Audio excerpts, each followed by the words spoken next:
Good morning. How are you? You're muted.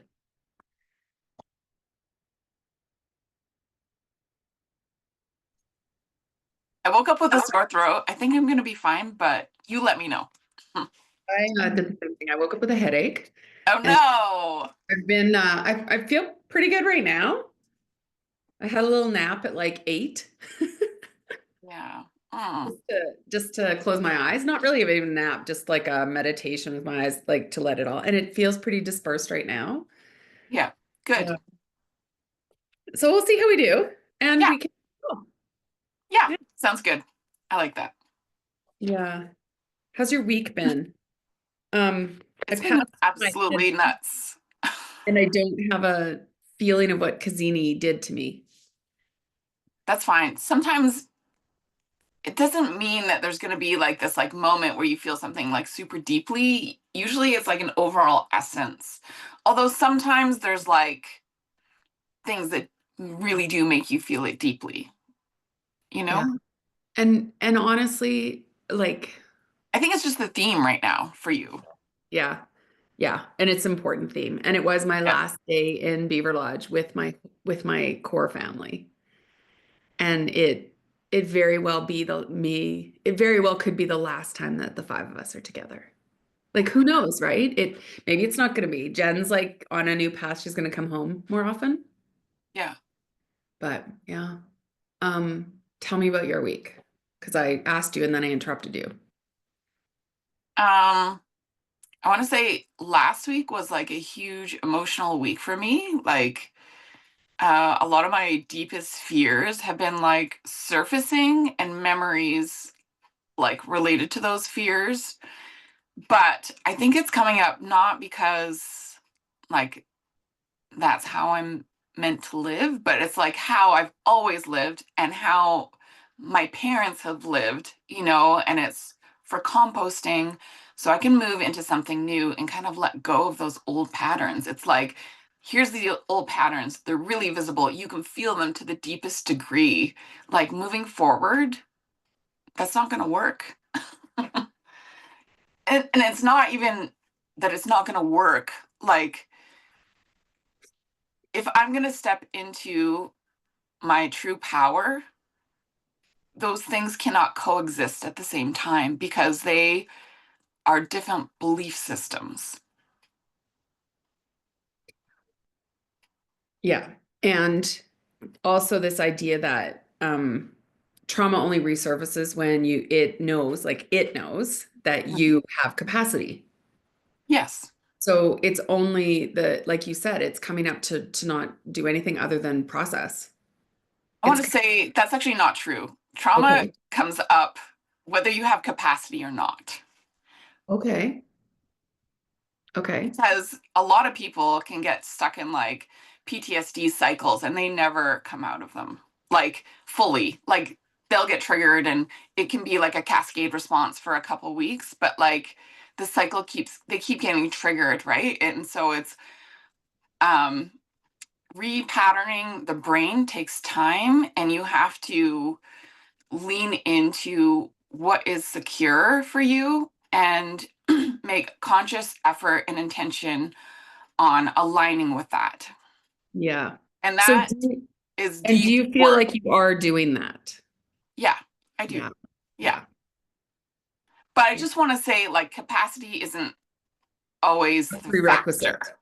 right? Like, because a lot of people are stuck and you could just call it karma, right? They're stuck in those karmic cycles. And it's like magnetic. It's hard to move away from it because it's it could be even a long standing ancestral pattern, right?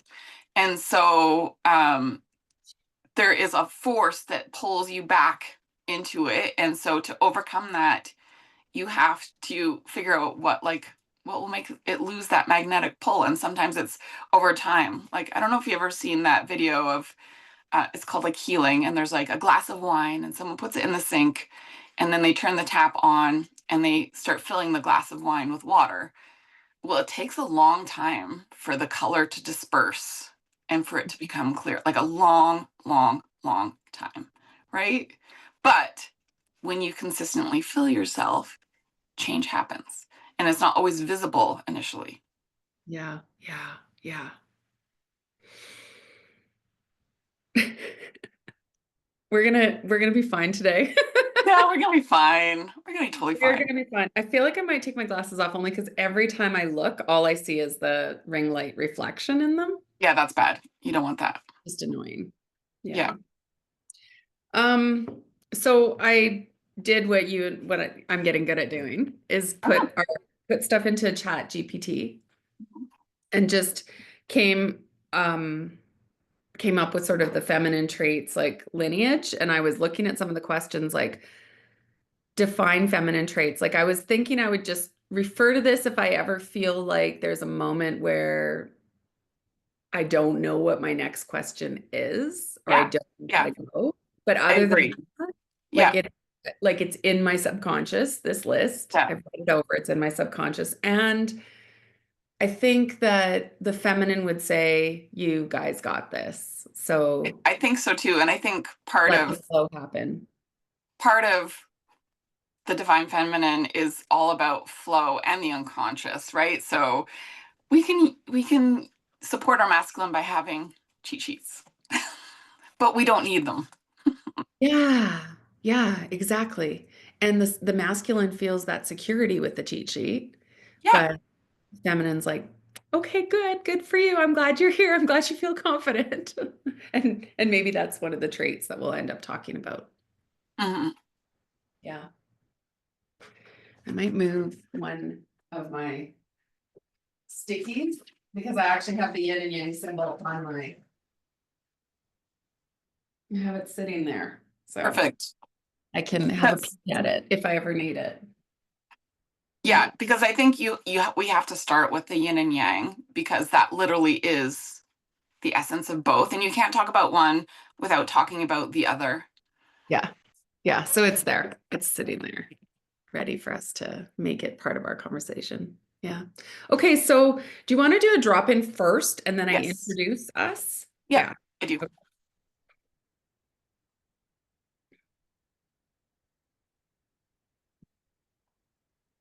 All right. We are here connecting, moving through the koshas, the layers of our being, from this physical body through our breath, our mental, emotional body to our intuitive body, and right down to that Anandamaya kosha, that little kernel seed of wisdom that's in each of us.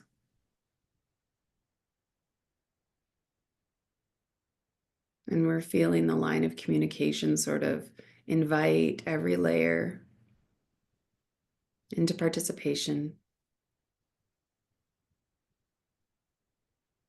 setting the intention to give each piece of our inner wisdom space, time, and voice.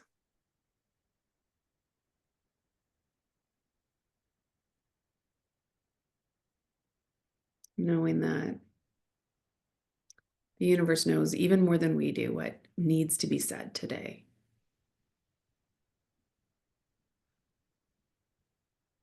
And we acknowledge this responsibility as a conduit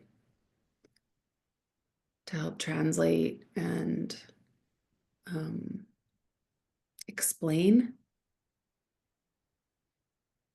this really essential energetic that our world is getting to know again, integrating again.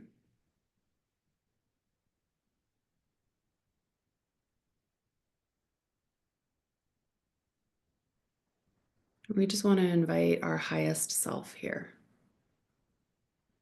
so that everything that comes through is not only in service of our highest self, but of anyone who may become audience of this conversation.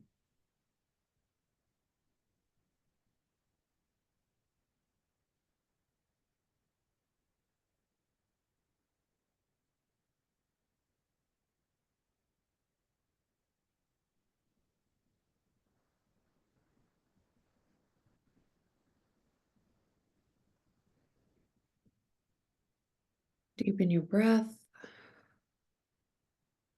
Release it on a nice long exhale. Do that one more time.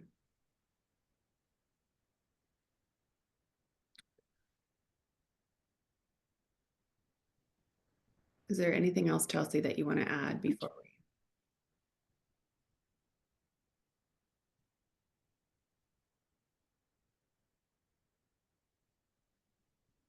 I just want to set an intention for us to be able to speak on behalf of the unconscious of the feminine that lives inside of all beings, where we can connect with that peace and bring things to light and explore in a non-judgmental and open way.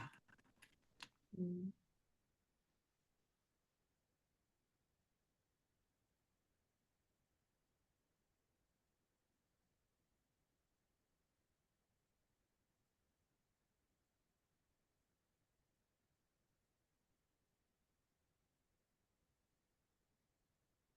Lovely.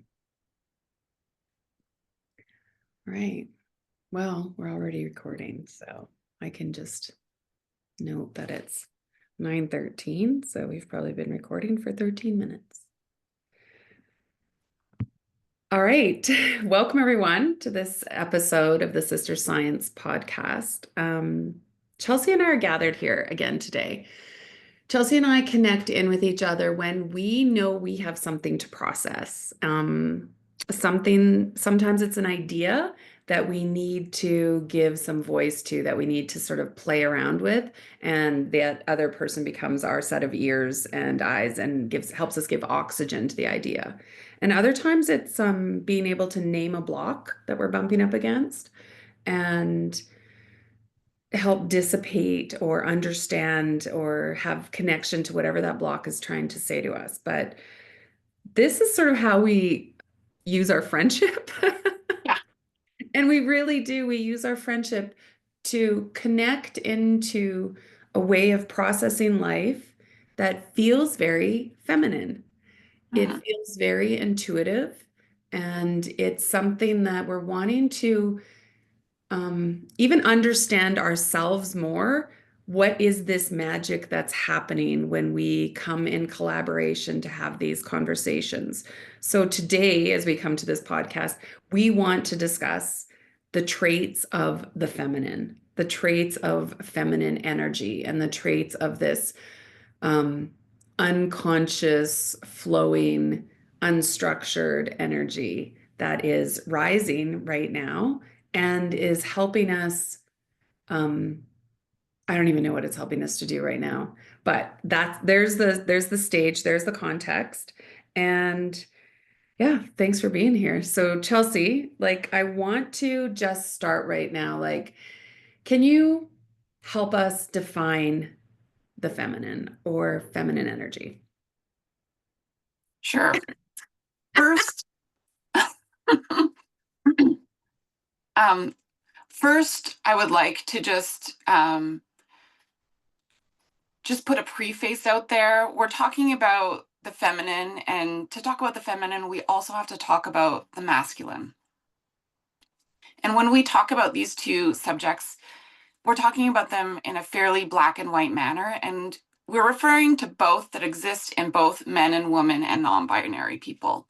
So this isn't to stereotype, but to go into these energies at their purest essence, we really need to talk about them in a non-judgmental way that's quite binary. Yeah. It's almost like we're going to um, use the masculine to describe this because the masculine is where we have descriptive words. The masculine is where we have understanding. The masculine is sort of like where we've been able to define what's going on in the world. So we're going to use that masculine to help us try and explain something that isn't as tactile, isn't as easy to give words to. So we will be combining. Do you want to start with the yin yang symbol? Yeah. Okay. So the most purest form to describe it is in the yin and yang symbol. And everybody's seen this symbol. There is like a white teardrop, and there's a little black spot in the white teardrop. And then there's the inverse. There's a black teardrop with a little white spot in the black teardrop. And this symbol represents the masculine and the feminine, and how neither one is purely masculine or feminine. There's always a little bit of the opposite in each. And the teardrop represents the flow of both. They're in constant flow and flux with each other. And one is the inverse of the other. Mm-hmm. Yeah. So, and in this symbol there, it's almost like the koshas in yoga, where they are in real life. There's no way to draw a sharp line between them. The symbol itself the symbol itself even tries to embody that essence, and yet I think our concrete minds go, oh, it's half and half, and we try and make it black and white. So just like your preface at the beginning, this is not black and white, but we might be talking about it today as if it is, just to give context.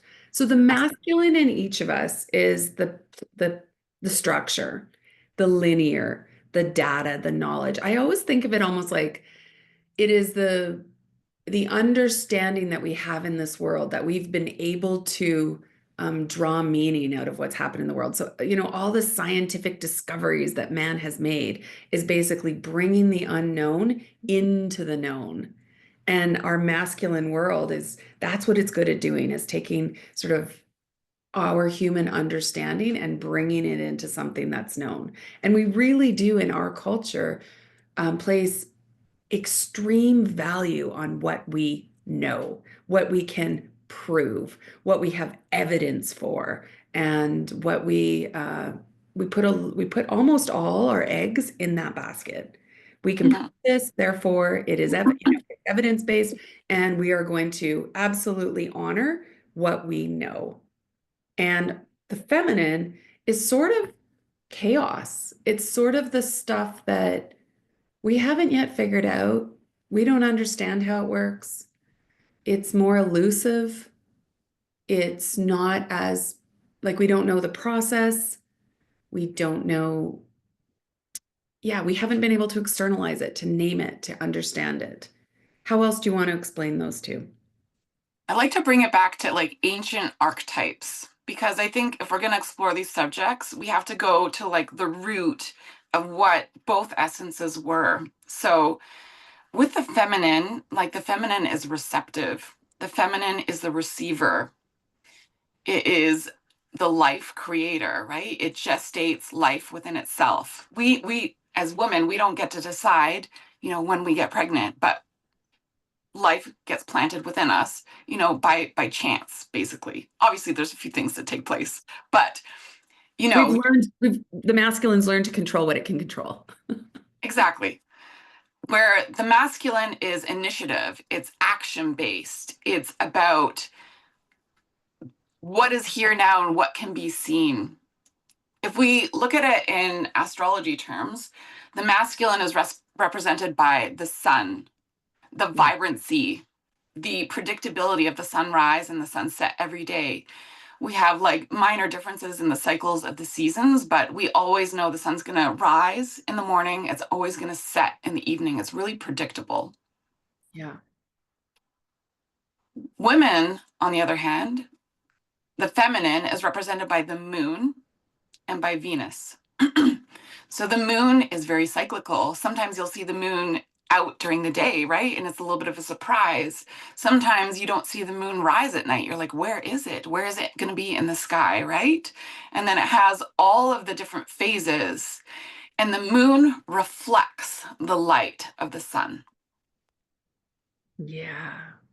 It's about our unconscious. It's about mirroring what is here now. And it's about the subconscious. Everything that goes underneath, emotions, flow. The moon affects the tides. It affects our menstrual cycles. It affects our moods. It affects our fertility. Yeah. And what I also think is really interesting is like when women gather together and they're together for a couple days, like our cycles sync together. Mhm. There's a gathering component of the moon. It sort of Mm. innately gathers. It pulls people into sync with each other in a way that doesn't happen because they sat down and they read a book, read a rule sheet about how we should behave. Like it's not like they went into kindergarten one day and were told these are the rules, do. That, women cycle on something that's there's an intuitiveness on the feminine side, and it's all the things that but you've never learned them or you can't explain why you know them. It's just a knowing in you. It's an understanding that you have. Everything that you know because you've learned it is comes from that masculine side. And if we were to divide it, sometimes they talk about the sides of the brain. There's the linear, cognitive, data driven, I would call it STEM, like science, tech, engineering, math side of the brain. And then there's the creativity, the artist, the inspiration, the poet, the writer, and all of that. I mean, all those sort of artistic people talk about being an inspiration that comes like a breeze, and you sort of have to be in sync with that breeze in order to be able to capture that creative thought and be able to bring it into this world. Um, the other side is no sort of more methodical in how we're going about cracking into that energy. So, Yeah. yeah. So there's a variability that is innate in the feminine traits. There's a variability, an unpredictability, uh, though I think those two words are one of the first two things that we might want to talk about in terms of the traits of the feminine. Like when you find something in your world that's very variable, then it is probably falling into this feminine side. You can't quite pinpoint it, you can't quite define it. Um, it's unpredictable. Talk to I that. would call that, there's a phrase that has been going through my mind for like the past 8 months. And I don't even know why it popped in there, but it's knowing without knowing and seeing without seeing. Yeah. And it's like a sixth sense. And you can be very in tune with that or not, right? Men Yeah. can be in tune with it too or not. Whereas men typically act on what they see and strategize and make agendas around what they see and what they want to see. Yeah. Like almost on concrete evidence. We strategize Yeah. based like the masculine strategizes based on what's obvious. Yeah. The feminine might be like, well, that it's more subtle. So with the And feminine, I feel like it's a feeling, right? The knowing without knowing and seeing without seeing, you feel something, you sense something, and it's a curiosity like, what is that? so a feeling, a sensation, a curiosity, and a pull to listen to it. So this is where it starts to be really interesting, is that I feel we're living in a world that we have overweighted our reliance on the masculine. And this fact is we're taxing it. We're taxing this masculine with having to come up with the answers when this yin yang symbol is 50-50. It's supposed to be equal. And yet we're putting all of our responsibility over here in the masculine side. And it's been acculturated into us to do that because we've never given respect to intuitive knowledge. We've never given respect to knowing without knowing, seeing without seeing. And in fact, we've probably demonized it. We've probably foo-fooed it. We've probably burned people at the stake for it. So Exactly. it's essential for us to acknowledge, I think, why we don't understand our feminine energy better. And that maybe gives us a context to help us reclaim it. I think, yes, this is like you could boil it down to the witch wound. Whether you're a witch or not doesn't matter, right? It's just when you know things without knowing where it came from, or you've like seen some things like in a vision or a dream. And again, you don't know where it came from. People call that like witchery, magic. Like, what are you doing? You're a demon, you're from the devil, right? But Mhm. the funniest part is like in many faith traditions, you can receive knowledge in the exact same way through prayer or meditation, right? But it's been demonized for whatever reason through all the lineages, right? And so that fear is locked in our DNA, and it's locked in men's DNA as well.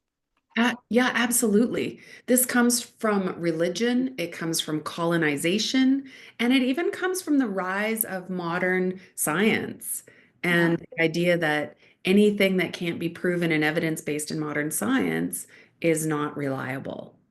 Yeah. Right. Yeah. Which So we, is which is funny to me because science can't prove where consciousness comes from. And science cannot answer how do you make something from nothing? yeah.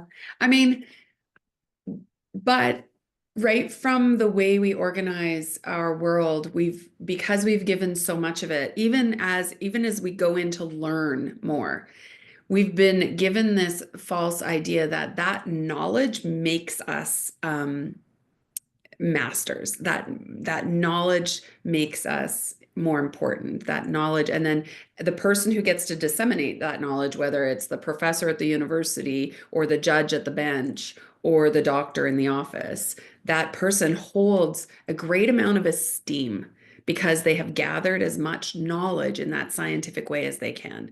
On the other side, we don't sort of revere the people who have become very adept at tapping into that feminine side, those feminine traits. We talk maybe about shaman, we talk about gurus maybe, but sometimes we also, you know, have a really big campaign to try and even nowadays discredit. I think it comes down to two different things. I think there's a lot of fakers out there. So there's the charlatans who masquerade as this like knowing fortune teller, or they Yeah. do sleight of hand to take money. And then there's like legit people who are, and there's like a whole spectrum of like, how far intuition goes. Like intuition can answer a lot of things for a lot of people, but that gift isn't always accessible all the time with the answer that you need. Usually it's spontaneous, Yeah. unless you're really, really deeply connected to it or have been gifted with it or, have really honored it since birth, which is rare, I want to say. And the other thing is just even if we can connect to it, we don't know, we don't have any tools around interpreting it, understanding what we should do with that information, or being able to respond in a way that honors what we're hearing. So even those of us who feel like I have a knowing, I can connect to it and I know what it says. There's a line in Deborah Adele's book, The Yamas and Yamas, and it says, when you ask someone a question and they say, I don't know, most likely they know, but the cost of their truth is too high a price to pay in their current situation, in the status quo. So sometimes for us, that I don't know answer is dismissing of our own intuition because whatever that intuition is saying is going to shake up this status quo that's happening around us, and that feels really scary. So we choose to sort of say, I don't know, I'm not going to listen to this. I think this boils down to two things. It boils down to who we've been taught to believe is an authority over us, Right. and our own personal beliefs around who is my authority, and also taking your own sovereignty seriously and your own insights and knowings seriously as your personal authority. And through the school systems and also through you know the modernization of femininity and children spending less and less time with their mothers and their families. Children have been really cultured under the school system to, look up as their teacher, as their authority. The boomer generation really took it upon themselves to use doctors as an authority, right? Mhm. But at our current time period right now, both those systems, the school systems and the health systems, are crumbling. They're not working like they used to. They're Well, failing us. all of our systems, they feel, and Yeah. that's what I mean about we've put too much onto the masculine to try and be responsible for in our worlds, and they're unable to hold more. And so as these crumble, it becomes more important, it becomes more and more important and apparent that we have to, draw on a different kind of energy. It's essential for us now to gain some understanding and practice and adeptness at tapping into our feminine energy and relying on it to help plug the holes, help carry the burden of responsibility of our lives. And so I think you just said something really important. This authority over us and who we give that authority to. And the feminine asks us to reclaim our own sovereignty, to be your own authority. Yes. And I think there's another place where the feminine has gone wrong. And I feel like we're at a tipping point right now where the feminine wants to overpower the masculine. That just doesn't work. Like, it's not one or the other. We Yeah. can't, we can't continue as humans without men, nor can men continue as humans without women. We need both. And we need to help bring it back into balance. This isn't about feminine power taking over in any way. It is about bringing it into balance. And yet there's something important that even the masculine has to allow itself to be vulnerable enough to honor this sort of, really liquidy, really flowy, undefined, unpredictable thing over here that is holds this feminine energy. So we're asking the feminine in each of us to rise up and take more responsibility. And we're asking this masculine to sort of let go some of that responsibility and allow the feminine to stand beside you as an equal. What does that look like for you, Jill? Well, honestly, like the traits of this, and that's where we should maybe talk now, like what are the traits of this feminine energy? And it's hard to define. It's hard to define. I think for me, I need a few things to be in place. So I need to be able to have a connection past my brain that I've been acculturated to rely on and depend on and make decisions from. So first and foremost, I have to have a practice that takes me past that loud voice to be able to listen to some deeper, quieter, perhaps voices, because sometimes that feminine voice gets a little bit drowned out. And my practices that I would use to come back to it would be my yoga practice, would be journaling, meditation, time in nature, just sort of deconstructed, possibly even unproductive time. It is when I'm bored. It is when I'm letting myself do nothing. That is when that is when I feel like I can be most connected. Sometimes, honestly, it's when I'm vacuuming because that's the time when I'm not trying to multitask. I'm not trying to do anything, but I do need to have practices to always bring me back into connection to that voice. When it gets drowned out, I know I can come back to almost physical practices as well. Habits around I have to sleep better. I have to make sure my eating cycle is better because the connection to that feminine energy can also be clouded if my physical body isn't tuned well. So if my physical body gets really gunked up and cloudy and messy, then that intuitive connection feels like it can get severed or the filters get gunked and dirty and I'm not able to see and translate correctly. How do you feel like that is for you? Um, I agree with everything you said, and I agree it is about creating space inside so you can be receptive. So basically, you can be a vessel, right? Yeah. Like the whole point of the feminine is to receive, right? We are a vessel. We receive, messages, but we also receive life, right? We carry life, right? Whether it's a baby or this like creative force within us. Um, but, you know, practices are one thing, but we can just spiritually like boop, just like bypass the actual wounding by just doing practices.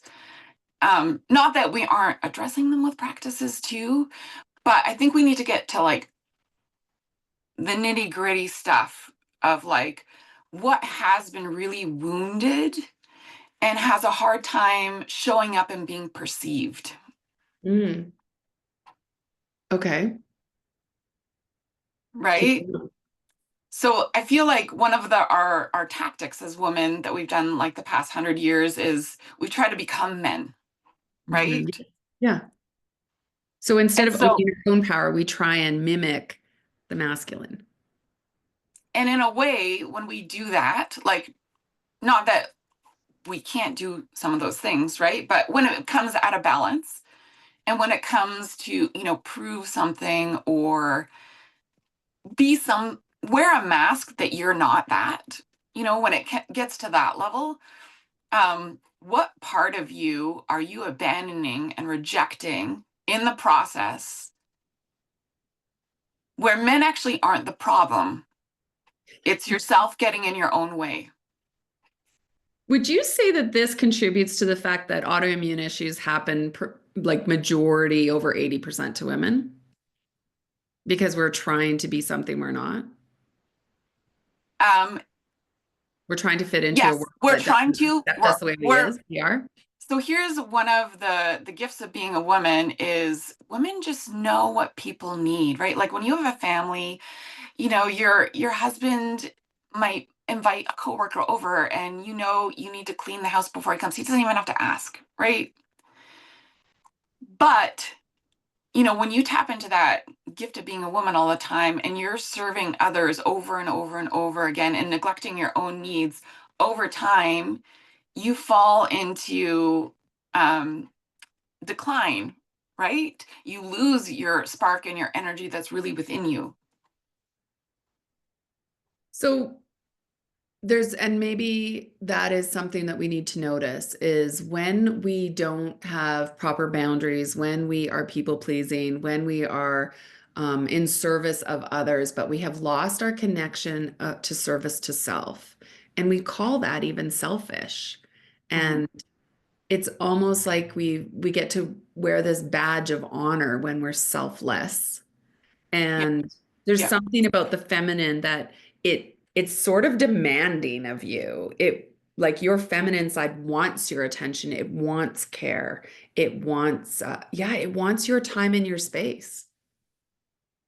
It wants to be nurtured and it wants to just be passive. Yeah. So when you say passive, I mean like that word has a whole like stereotype just wrapped around Oh it yeah. that like as soon as you say the word, I'm just sort of like, oh, I don't want to be passive. So help us unpack that. So I think one of North American culture's like biggest wounding of the feminine is not allowing women to just rest and be, right? Yeah. Like there's a time to work and there's a time to nurture and care for your family and for yourself. And then there's a time where you do nothing. Yeah. Or Well, maybe it's not nothing, but maybe it's like, you know, whatever suits your fancy. Like everybody's different what they like to do. Maybe it's like crosswords or like some handiwork or I don't know. Everybody's different on what they like to do, right? It has to and be very personal to you, yeah. And the but it's not like nothing is active where the work. brilliance. Yeah. Sorry, say that again. The nothing is where the brilliance happens. Hmm. I Hmm. I can't help thinking about the book The Red Tent. where the Oh my women gosh. gather together and they're just like, freezer meals are in the oven or in the freezer. Guys, like, we're off for these 3 days once a month. And I'm like, oh my God, what a gorgeous ritual. And that's the other thing that I think sits in the feminine. There's some ritual there. And maybe that ritual is because it's that white dot in the middle of the black. The ritual is sort of the masculine structure that helps us be embodied in the feminine. And in its natural cycles, like the red tent, what you described there, like that was the moon cycle and everyone was at rest, but they were in Yeah. community with each other as well. That rest in community. Yeah. Yeah. Left the kids and the dudes to just retreat, Mhm. replenish, refuel, refill. And we have lost that in our ability to sort of keep up or be as good as, the guys can. We've definitely embodied a really we've pulled on the masculine in us. And again, we've taxed it. We've asked it to be responsible for our growth and our progression and our ability to be seen and heard in this world. Yeah. I just want to mention to you, we had a conversation a couple weeks ago where we were talking about how, oh, sorry, actually, I lost my train of thought. Never mind. It'll come. That's Yeah, the it'll come back. feminine. Chelsey's just given us a perfect example That's of the right. feminine, which comes in on this like inspirational sort of wave, and you have to be able to catch it. And That's right. sometimes we don't. Sometimes we don't catch that wave of inspiration or that download of information that comes in. But I do think that we are dismissive. I think that in that case that you've just mentioned, there was a lot of years when I would go to my yoga class to teach, and clients would say to me, "What props do I need to say today?" And I would just say, "Oh, you should get them all because I don't know yet what we need." And then my next sentence was, "I just make this up as I go along." So immediately I go in and I almost give the perception of I'm unprepared. I don't know what I'm doing. I'm a scatterbrain, and this is just made up. I'm just Yeah. going to make up this class, and I don't give it any value. And yet, part of why I am a great yoga teacher is because I go into that class and I sit there and I feel the energy that's there. And I start to tap into what's needed. And I allow my body to receive and flow through that which is necessary in that hour.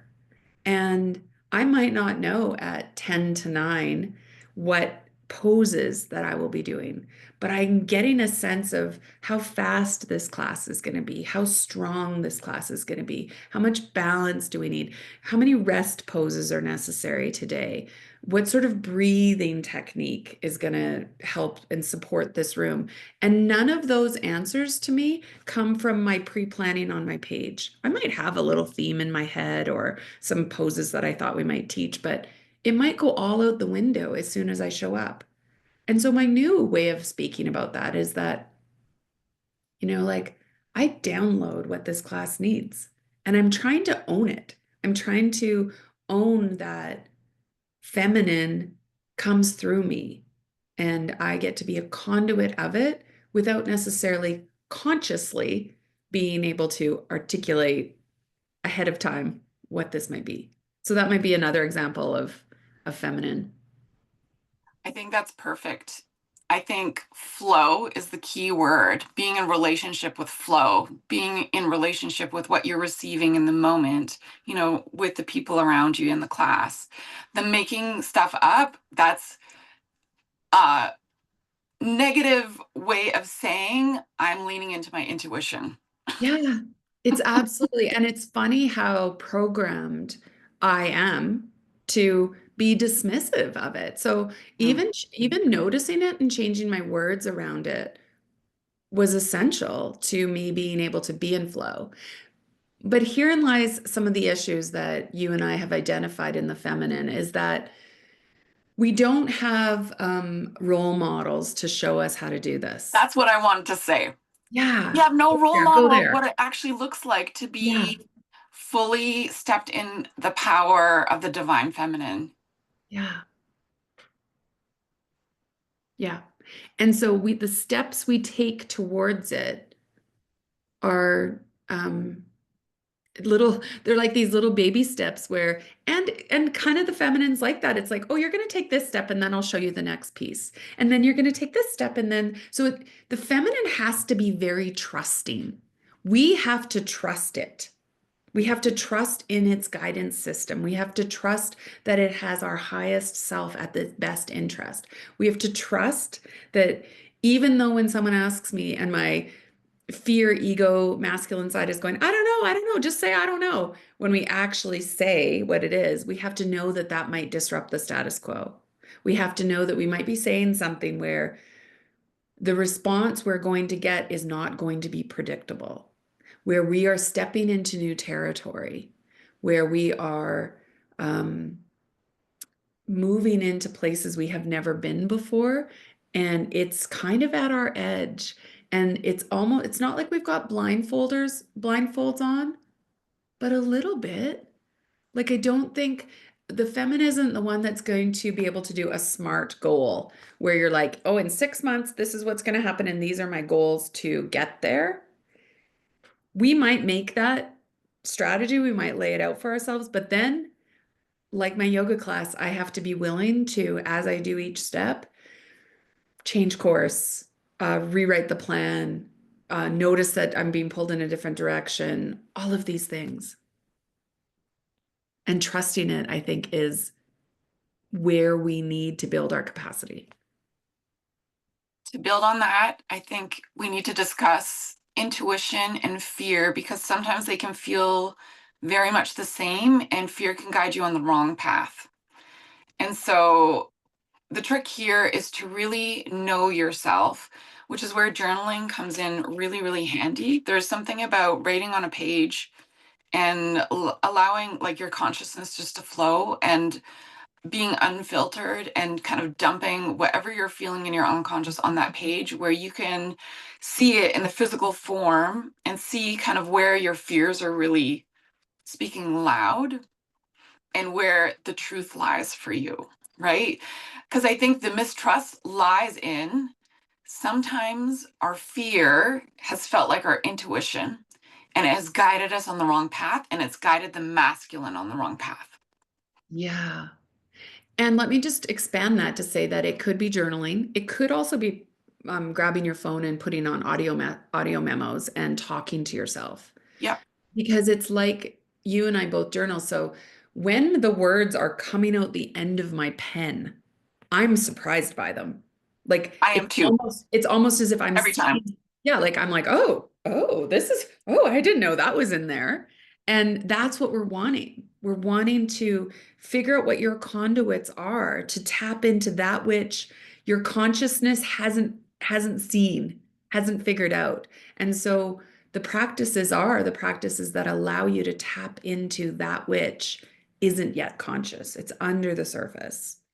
And fear isn't always like the devil, so to speak, too. Fear can be a guide and a teacher. Fear can actually be directing you in exactly where you need to go, but it has to be conscious, right? When fear guides you through your unconsciousness, we're propelled to do things that we just like throw shit at the wall, right? We're just like, oh, it's like a panic. It's like a disembodiment, right?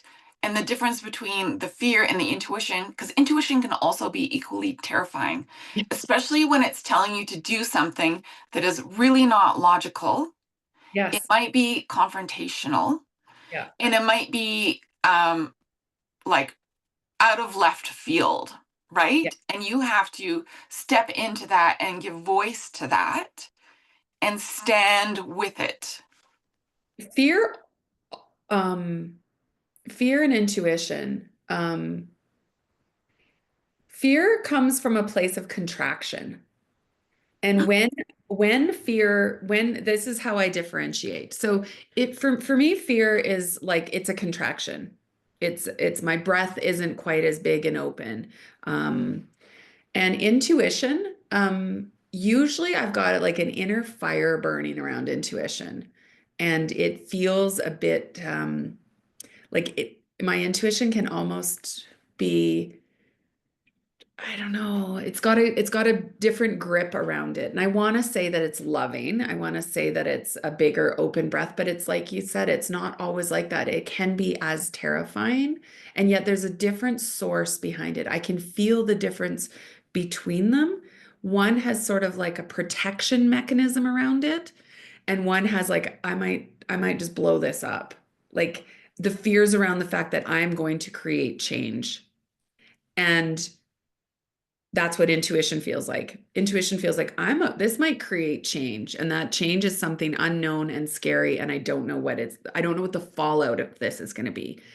Fear reaction is like, I'm going to stay safe. I'm going to stay where I think I know what the answer is going to be, where I know what the outcome is going to be, where things feel more predictable. Fear And when takes you're not rocking the boat. Yes, fear takes me in a predictable direction, and intuition often takes me in an unpredictable direction, where I am way more vulnerable. I've left myself way more open to be rejected, way more open to misinterpretation, way more open to judgment, way more open to like, well, that doesn't make any sense, or that's not practical, or you're not being rational. And all of those things are true because often my intuition isn't practical or rational or doesn't make sense on paper. Or it might not make sense to anyone else because it can be deeply personal. Yes. But it Yes. is exactly what you're meant to do. And it doesn't always mean that everyone's going to like what you're doing. Yes. Especially if your patterns of compliance and people pleasing and serving others have really supported someone else, they might not be in favor of you all of a sudden getting a little bit more selfish. I don't even like the word selfish I know. And I'm because trying I to think I claim think it. it's self-empowered, Self-empowered. Yes. Yes. Self-empowered. Yeah. living by your own authority. Yeah. Reclaiming your sovereignty. And I think that part of like what you said, as the feminine, we've attempted to claim power in a masculine way. And this shift right now is asking us to empower the feminine. And it's freaking, like you just said, it can be terrifying. And it requires you to live in the moment too, because you need to respond to what is here and now.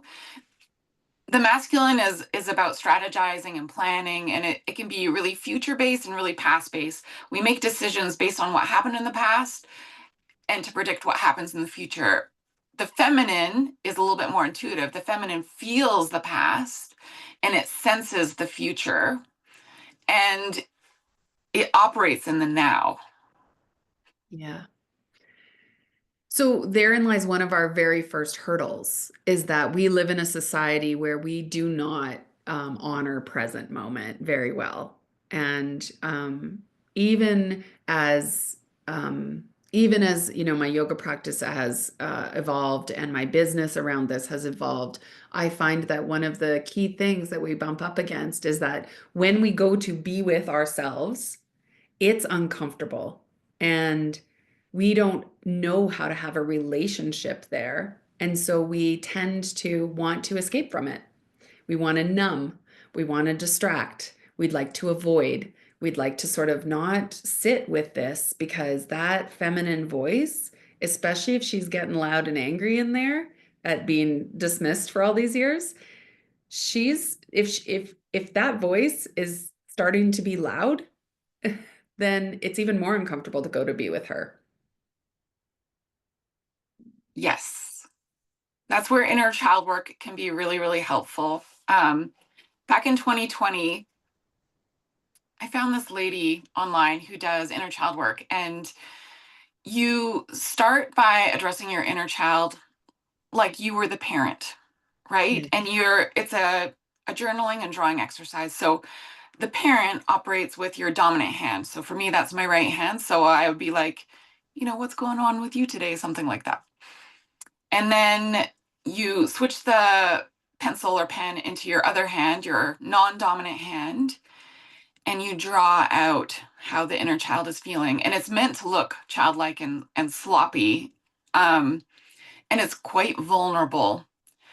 But I've discovered so much through this exercise, like, a lot of rage Yeah. initially. It was Yeah. pure rage Yeah. and being, unseen, unheard, all of the names I was called, by parental figures as a child, and just the deep sadness that all my child wanted like was ice cream and to play. Well, and that's what you and I have discovered in our conversations around this is that when we go to the feminine, it's not like we arrive there to be with her and she's got some grandiose plan that she wants us to do. She actually just wants acknowledgement. She just wants us to be present to her. I think for me, when I first started to really notice the feminine being, my feminine energy being mad at me, it felt like a cat scratching at the door. Like it was something trapped inside that was consistently sort of scratching from the inside out. And once I started to like being like, what's that scratching sound? What's going on in there? What's happening? It was that voice that was like, go do yoga, get on your mat, go figure this stuff out and develop these practices. And that gave me a safe way to be in relationship with this energy because she is powerful and Mm, she is demanding and she is ferocious mm, and unpredictable and a little bit chaotic and all of those things that somehow I have to learn how to honor that. And you said the word vulnerable. That feels vulnerable. And in a super. world, in this world that is so um, mean and judgmental, we do not want to sort of go out unprotected. We want to go out with like all of our armor on and keep that vulnerability tucked deep inside. And the feminine is like sort of saying, screw that.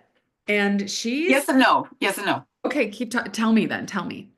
Because we do need some protection, right? We do need some protection because to let everybody in can be detrimental to your health, right? You're not going to let a predator into your door, right? Like a willing rapist into your home. Like that would be stupidity, right? You don't let everybody and everything in. That is just stupid.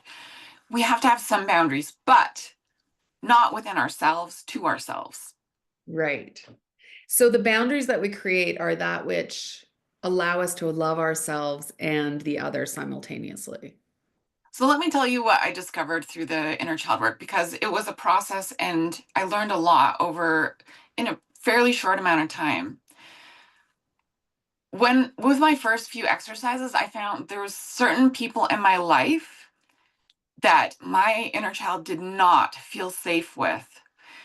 And when I acknowledged that, I realized like because I had a lot of emotional and psychological abuse as a child, that was normalized as okay because those were Right. within the family unit, right? And they are meant to be your safety net and protect you. And to survive as a child, I had to live with that and call it something else, call it love. Yeah. Yeah. And so the biggest steps I got to know because she wanted ice cream, she wanted to play, but she also wanted to feel safe. And she couldn't feel safe if those people were in her presence. She could never come out. Yeah. So that's where your boundaries had to come in. And I made some massive changes on like what is okay to be in relationship with people in my life and what is not. And I had to cut some people off and it has been life changing. And I've been able to reclaim some of my power back.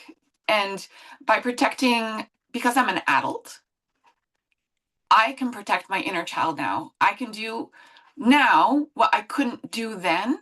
And I Yeah. can set a boundary and I can say, this is not okay. I'm not willing to be in relationship with that. Yeah. Now, those extreme stances are not for everyone, and not everybody needs that, but my inner child did. Yeah. And the ripple effect was I saw my children instantly have those lessons in their life, and they were able to establish healthy relationships with people. Like I could see it with my own eyes without me telling them what they can and can't do.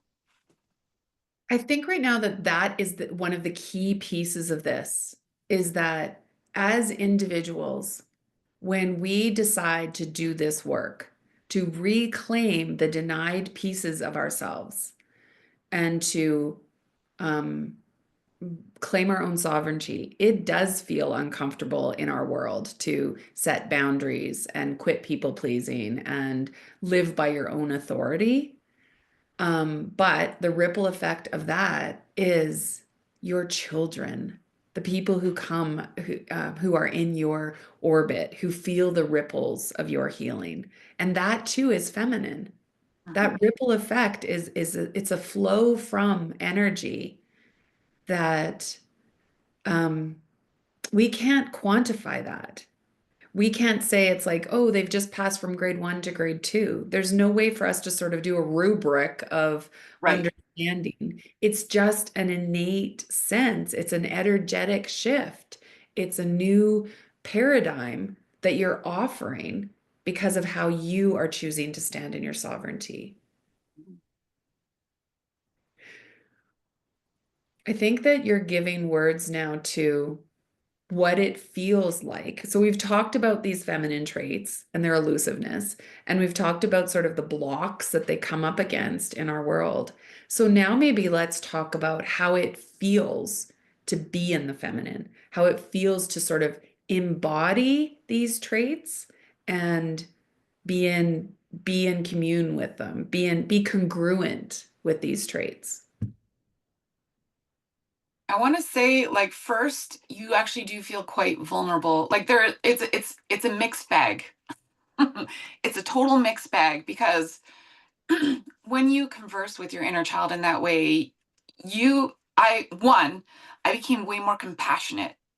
I realized I couldn't be compassionate with other people on a level I have not been compassionate with myself. Yeah. And so all of a sudden I became a way better mother because like when my kids would have something that was upsetting them, and they are adults now, I couldn't relate with them on that level and before because I wouldn't go there with myself. It was too scary and too painful, right? But as soon as I went there with myself, all of a sudden, that thing within them that would have shut me down or I would have become detached with, I could be there for them. I could give them a hug, which sounds silly. Like I would have given them a hug before, but the hug was different. The hug this time was like a real sense of like, I got you, and like, we don't need to change anything. Let's just feel this. And just by doing that, like it can just go away. It just is able to leave in its own timing without Yeah. forcing it. Yeah. I think it, I think too, like with my own kids, I think about the times they bring me their struggles as, as I've learned this. And then instead of me going into masculine solve mode, like, oh, this is what you should do, and this is what you should do, and this is what you should do, instead of me controlling and telling them what the answers are to their solutions, I say things like, God, that feels hard. Yeah, I don't know, but I trust you. I don't Mhm. know, but I believe in you. I don't know, Mhm. but I know that you're going to figure this out. I don't know. I don't know, but I know that you have it within you to know what your answers are. And I feel like even that languaging that I'm trying to use with my own kids, like I see them as empowered beings. And sometimes you watch your kids and you're like, no, no, no, not that way, not that way. That's not what I meant. That's not what I meant. But at the same time, God, they're beautiful. And I hope that some of these things that I've been able to integrate in me are rippling into them. Yeah. So vulnerable. It feels vulnerable to be in your feminine traits. It feels vulnerable. It feels that it takes an incredible amount of trust and self-belief. And when that wavers, that's when I come back to habits. I have to come back to something very knock on wood practical, even if that is meditation, even if that practical thing is journaling, even if that practical thing is fasting, something like that, like that practical thing brings me back to that trust and that self-belief that I need in order to hold that sort of amount of unpredictability, that level of vulnerability. Yeah. So there's the vulnerability, and then but also I think there's the vulnerability comes from like two places. So there's the vulnerability of like, wow, I just did that. Yeah. And then there's the vulnerability of like, whoa, I've held this for so long. And like the loneliness, there's a loneliness. Um, but then that also passes and it changes. And then there's like a Yes. quiet strength when you, especially when you don't have people backing you, like you're kind of on this on your own, or maybe you do have people backing you, but it's more deeply personal. Yeah.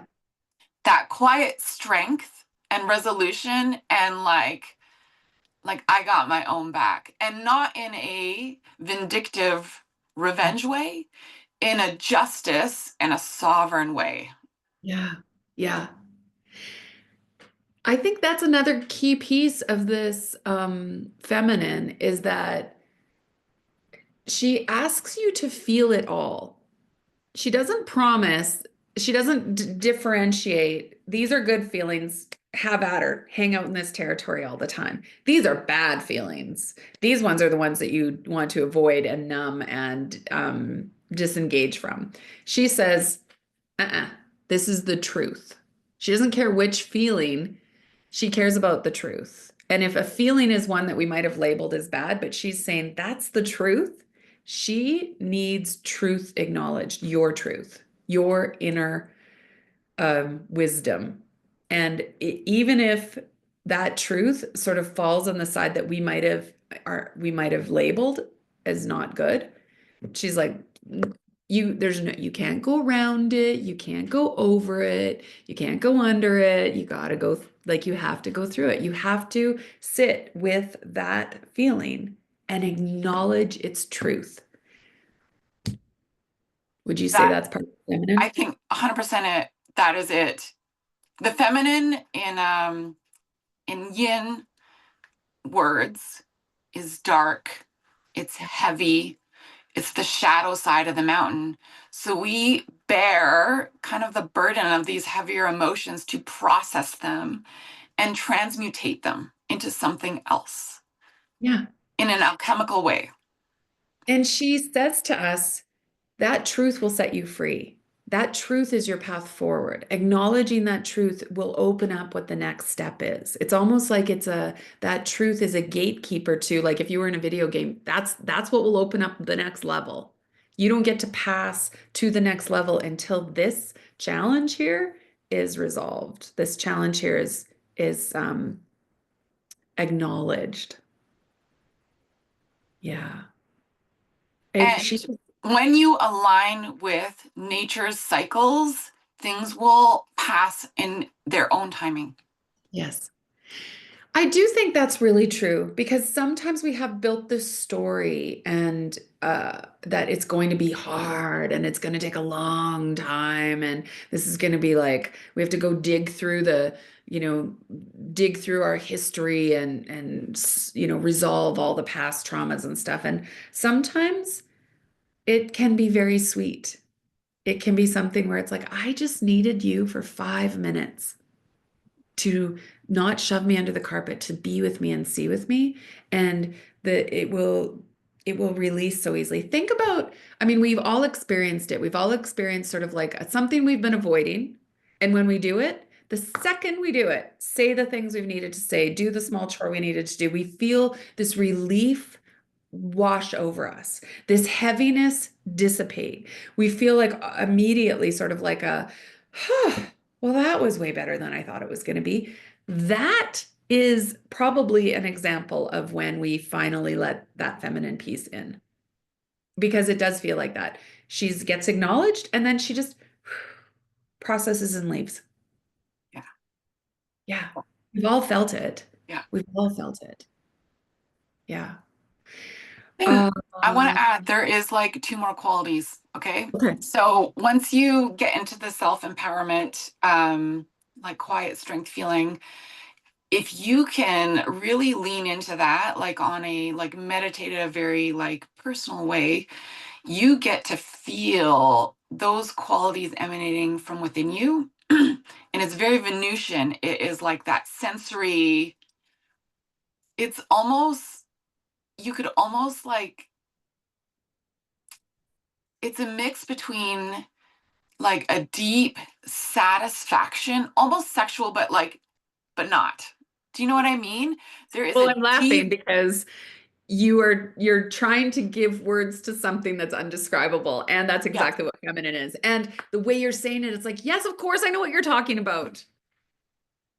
Yeah. And but we're using those that masculine, like, I do you know what I mean? It's just like it's and we try, we think if we can't explain it, that it's not real or it's not true or it's not powerful. And yet this is exactly what you and I run up against every time we try and talk about it, is that there's a piece of this that is mysterious. There's a piece of this that is undescribable. There is a piece of this that is unconscious, and that we are never going to be able to fully explain, understand, know, harness, leash.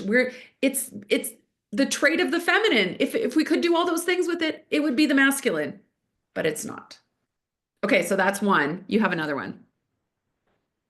Well, I think the top of that is just pleasure, right? Pleasure in its most purest form, right? Where it's not like perverted or anything or like overindulgent. It's like the true embodiment of pleasure, which is really being at peace in your body in the now.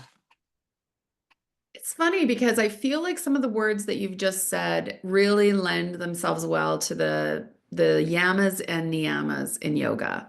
The idea that our communication needs to be truthful and nonviolent. The idea that we don't want to steal, not from others, but from ourselves. The idea that we don't want things to be in excess or overindulgent. We just need them to be sort of middle ground, and that we don't want to be grasping all the time. And then we go over into the niyamas and we want purity and discipline and contentment and self-study and surrender. And so there are, like, in the knowledge and the practice of the yamas and niyamas, I think that we are led to tap into our feminine energy. We are led to come to a relationship with it, come to a relationship with her. Yeah. Vulnerable, quiet strength,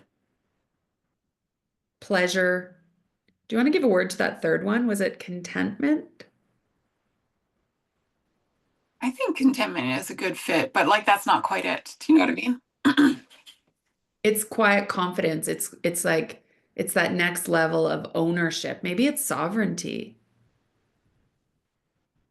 Yeah, but it's not even that because it is, but it's like the embodiment of like pleasure and contentment and it is that mysterious divinity that exists inside of us in its purest form and we just get to experience it Yeah. even for just a moment.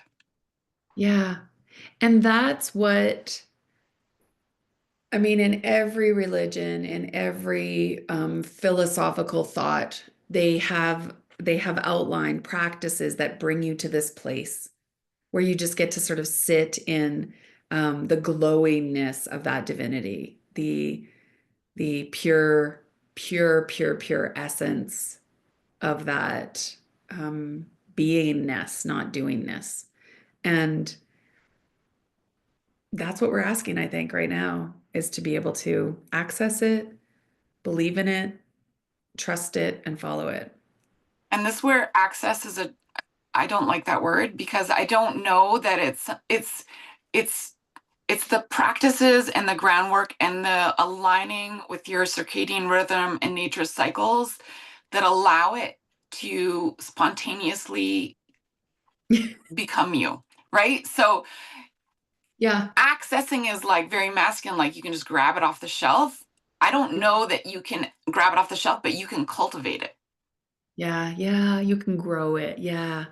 I love it. It's not something that can be bought at a grocery store, but it can be grown in a farmer's field. Yeah. Yeah. Chelsey, magic, pure, pure, pure magic. Thank you for being in this conversation and for, I think what just recording what you and I do all the time when we're together. Any final thoughts? No, I feel like we covered it all. Yeah. I feel like we covered it all. I Yeah. mean, we could talk about it so much more, but we hit all the right points. Yeah. And right now, Chelsey and I are both really noticing that the masculine structures that we have been using to build, to bring forth Dharma. So, Dharma's life purpose. And we're both working in that field of bringing forth our life purpose and being able to share that with the world. And we have a innate knowledge that that's feminine, that what our gifts are very feminine gifts to give to the world. And we keep trying to give structure to how we're supposed to do it. And the world, it keeps telling us this is how you do it. This is how you do Facebook ads, and you do this, and you send newsletters, and it's given us very structured ways to do it. And we're noticing again that we can't overtax the masculine, because our feminine, this is not the way this gift wants to come through. And so for both of us right now, we're in this state of, okay, vulnerable, tap into our quiet strength, go find that embodied contentment and pleasure, and allow that to flow. And so I guess this conversation is a result of the fact that this is something quite practical for both of us right now. And it's hard to make the feminine practical and rational and logical. And yeah, finish that off. Yeah, we're doing our best to experiment with what it's like to step into our feminine power in an embodied way that isn't trying to dominate over anything else. Yeah. Yeah. Give her some time and space and see what she's capable of. Yeah. Yeah. Yeah. Well, um, really just really proud and grateful that you're in my you're in my tribe and my circle, because I need always that reflection back, and the people around me who are able to mirror what's going on in my world, so that it just takes a little bit of that vulnerable edge out of it when we are in community, instead of trying to do it all solo by myself. Mhm. Yeah. Yeah. Agreed. Yeah. These are my favorite kind of conversations. So I'm really glad that you gave me the space to talk about things that are like deep and personal. And I feel like poignant to this moment in time. Yeah. So watch for more Jill and Chelsey, because we don't know how deep this well is yet. Time will tell. That's right. Okay. Thank you, everyone.